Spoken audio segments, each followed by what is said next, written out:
সবাইকে ধন্যবাদ। আইপিএল চলাকালীন আচমকায় টেস্ট ক্রিকেটকে বিদায় জানালেন রোহিত শর্মা। ইংল্যান্ডের বিরুদ্ধে 5 ম্যাচের সিরিজের জন্য দল নির্বাচনের আগেই টিম ইন্ডিয়ার অধিনায়ক রোহিত শর্মা তার টেস্ট ক্যারিয়ারকে বিদায় জানালেন। তার আচমকায় নেওয়া এই সিদ্ধান্তে অবাক হয়ে গিয়েছেন ক্রিকেট অনুরাগীরা। ইতিমধ্যে রোহিত ইনস্টাগ্রামে একটি স্টোরি পোস্ট করেছেন, যেখানে তিনি তার অনুভূতি প্রকাশ করেন। রোহিত শর্মা ইনস্টাগ্রাম স্টোরিতে তার টেস্ট ক্যাপ পোস্ট করে লিখেছেন, সবাইকে ধন্যবাদ। আমি আপনাদের সকলকে বলতে চাই যে আমি টেস্ট ক্রিকেট থেকে অবসর নিচ্ছি। দেশের হয়ে খেলা গর্বের বিষয়।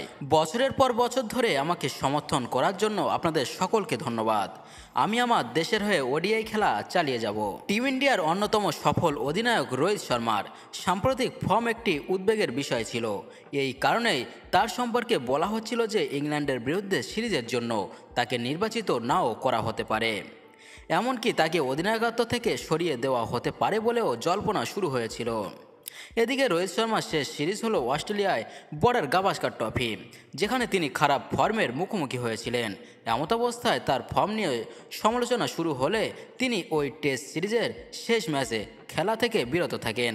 তারপর থেকে জল্পনা শুরু হয়েছিল যে রোহিত শর্মার টেস্ট ক্যারিয়ার হয়তো শেষ হতে চলেছে, যদিও পরে রোহিত শর্মা সংবাদ মাধ্যমের সামনে এসে তা অস্বীকার করেন।